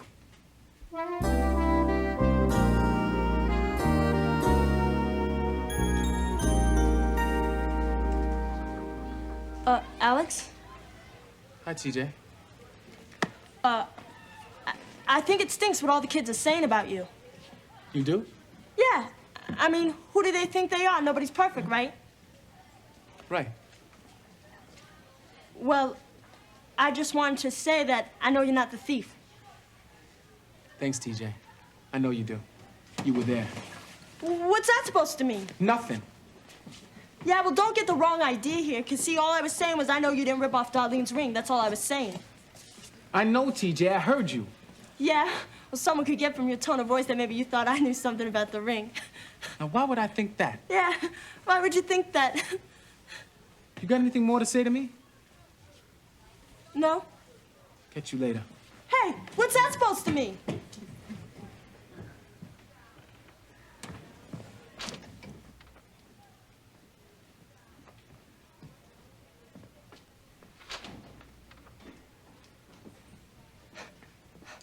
Oh, Mr. Moore, How long have you been standing there? Is that what I think it is? I didn't steal it, Mr. Moore. I saw it on the desk, and I put it on to see what my hand would look like with a ring like that on it, but it got stuck, and I couldn't get it off until last night. I tried soap, I tried butter, only one thing worked. Pulling and screaming. Okay, there is one thing you haven't tried yet, and that's telling Darlene the truth. I can't. Look, TJ, I know sometimes it's hard to be honest. Yeah. Well, when I was younger, I used to snatch things, like a comic book, a hairbrush, a TV. It was a crowd I used to hang around with. You know, peer pressure, it was so easy. It was like taking candy from a baby, which I also used to do. But now, Mr. Moore, I'm turning over a whole new leaf. So why didn't you just tell the truth from the beginning? Yeah, right, and Darlene and everybody would have believed me. I know they look down on me. They would love to believe I stole the ring. And if Dr. Samuels finds out, I'm out of here. And I've been working so hard to make the honors class. Yeah, I know. Look, Darlene says she'll take the ring back, no questions asked. So I could give her the ring, but you... Oh, Mr. Moore, you're the best. And I'll never forget this, and I'll never, ever, ever let you down again.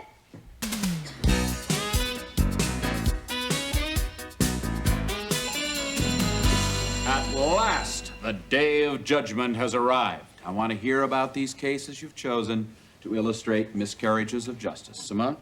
I'm doing the Scottsboro boys. They served years in jail for a rape they never committed. I'm taking the Mary Fagan case. This Jewish guy from Brooklyn was wrongly convicted of murdering this 13-year-old girl. He was pardoned, but then a lynch mob got to him. That was also the case that led to the formation of the Anti-Defamation League, was it not? Okay, Vicky?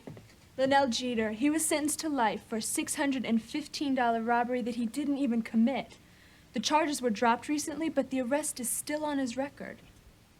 I'll be taking the case of Vice President Spiro T. Agnew, who was forced to resign when he was convicted of income tax evasion. Spiro Agnew was never exonerated. Not yet. Which leads us to one of the most difficult questions. What do we, as a society, do to compensate someone who has been wrongfully convicted, or incarcerated, or even executed? Exactly. Which reminds me, Darlene, I think this belongs to you. Mr. Moore, my ring, where'd you get it? No questions asked. You're right, Mr. Moore. What difference does it make anyway? The only thing that matters is that I've got my grandmother's ring back. Thank you. I didn't take it. Darlene, has nothing we've discussed here registered with you? I mean, the Scottsboro boys, Linnell Jeter, Randall Adams. They didn't take my ring. He did. Wait, I didn't tell you about my report. It's gonna be about me, Alex Torres, accused, tried, and convicted of stealing by the IHP. It's a good thing you guys don't have a rope. TJ, I bet you have something to add to this, huh? No. I'll be right back. TJ, wait a minute. Do I have chump tattooed on my forehead? Does Alex? No. Then why is it you're letting him take the rap for you? Mr. Moore, I'll thank Alex later and tell him I appreciate what he did. Will that satisfy you? Well, we're not doing this just to satisfy me. Okay. But I can't tell Darlene in front of the whole class. You gotta understand that. Okay. Darlene, you want to step out here for a moment? Mr. Moore, don't go. That girl has Lee press-on claws. Yes? Well, I think TJ has something she wants to say to you. Are you gonna talk or play charades? I'm the one who took your ring. You? Yes, but please believe me, I didn't mean to steal it. See, it was sitting on your desk and I put it on, well, and it got stuck. And anyway, I'm sorry. Well, thank you for telling me the truth, TJ. I mean, I know it couldn't have been easy for you. You're telling me. And anyway, I can appreciate any girl envying a ring like this, especially one in your circumstances. Darlene. I imagine it's like going window shopping or going into a store and trying on expensive dresses, knowing all the time that you can't possibly buy one. I think that's a gracious enough acceptance. Do you mind, Mr. Moore? TJ and I are trying to have a heart-to-heart here. Well, I just don't want to see anyone's heart ripped out. Mr. Moore, I'm okay. Darlene, I know what you're trying to get at. And I know deep down inside you have a really good soul. I mean, way deep down. Well, thank goodness that's all cleared up and over with. Is it? Well, yeah. I've got my ring back. I've accepted TJ's apology. What about Alex? Oh, Mr. Moore, Alex doesn't need to apologize for anything. Oh. Yeah, shall we? TJ, where do you think you're going? We're done here, aren't we? What about Alex? Mr. Moore, Alex doesn't need to apologize for anything.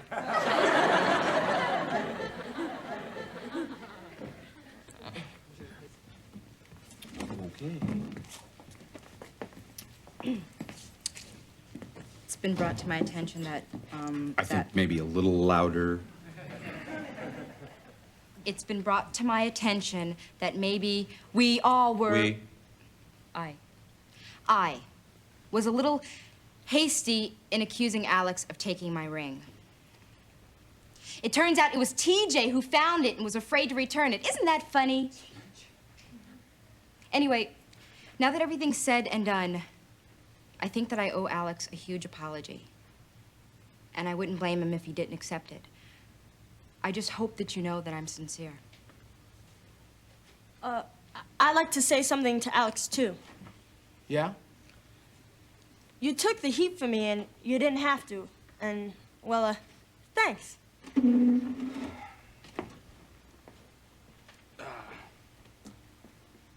Sorry. Sorry, Al. Sorry. Excuse me, folks. It's not going to be quite that easy. Now, for 2 days, you've been calling this man a thief. So now you're going to have to come up with a way to give him back his reputation.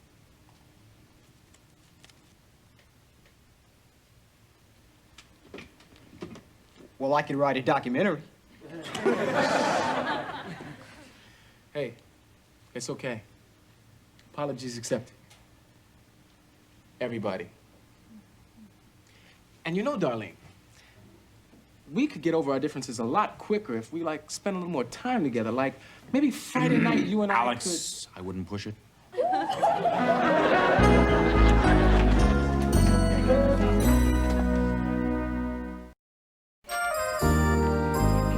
Charlie, good news. The Board of Education has notified me you're alive. Great! Unfortunately, they'll probably dock me for the day I was dead. Well, it could be worse. Your 6-month maternity leave starts Tuesday. Hey, Vicky, what's up? Not one red cent. What? I've heard all about you, Mr. Mooch. You only talk nicely to people if you want to borrow money. No, wait a second. That is not true. I was also told that you'd say that. You're a liar, you're insincere, and you're absolutely not to be trusted. Have a nice day. Vicky, come on! Hi, Dennis. Have a nice day.